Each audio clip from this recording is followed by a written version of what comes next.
મારા બે દીકરાઓ તો 35 વર્ષથી આ ઓપન માર્કેટની અંદર મટીરિયલ સપ્લાયનો કોઈ પણ ગ્રાહક ખેડૂત લાભાર્થીને આપવાનું કામ કરે છે. તમે નરેગાનું કામ મારા પુત્રો કઈ કરતા નથી, એ મટીરિયલ સપ્લાય કરે છે, એનું કામ એને કર્યું છે. એની અંદર 35 એજન્સીઓ છે અને એના માટેની સરકારે તપાસ કરાવી છે અને એની સામે એફઆર પણ થયા છે. એફઆરની તપાસ આજે વહીવટી તંત્ર જે કરી રહ્યું છે અને હાલ એ જ્યુડિશિયલ મેટર છે, એટલે જે તપાસની અંદર જે કઈ તથ્યો આવશે એના માટે મારા છોકરાઓના પર આક્ષેપ થયો એને મેં સામે ચાલીને તેને હાજર કરાવી દીધા છે અને અત્યારે આના અમારા પર આક્ષેપ છે. આક્ષેપના આધાર પર એફઆર થઈ છે અને એફઆરના આધાર પર આજે તપાસ ચાલી છે.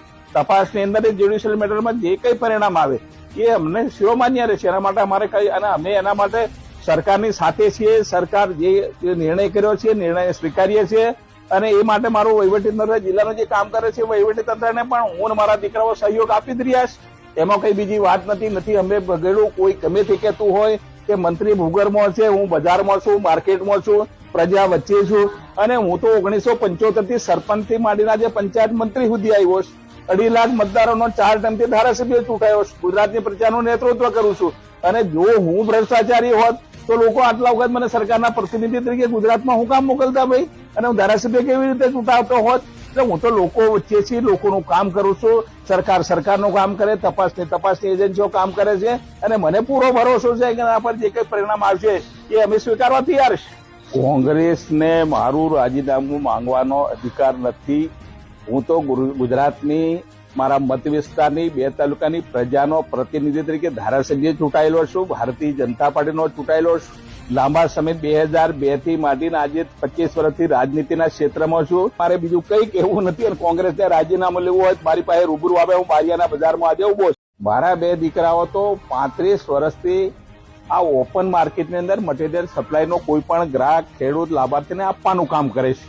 તમે નરેગાનું કામ મારા પુત્રો કઈ કરતા નથી, એ મટીરિયલ સપ્લાય કરે છે, એનું કામ એને કર્યું છે. એની અંદર 35 એજન્સીઓ છે અને એના માટેની સરકારે તપાસ કરાવી છે અને એની સામે એફઆર પણ થયા છે. એફઆરની તપાસ આજે વહીવટી તંત્ર જે કરી રહ્યું છે અને હાલ એ જ્યુડિશિયલ મેટર છે, એટલે જે તપાસની અંદર જે કઈ તથ્યો આવશે એના માટે મારા છોકરાઓના પર આક્ષેપ થયો એને મેં સામે ચાલીને તેને હાજર કરાવી દીધા છે અને અત્યારે આના અમારા પર આક્ષેપ છે. આક્ષેપના આધાર પર એફઆર થઈ છે અને એફઆરના આધાર પર આજે તપાસ ચાલી છે.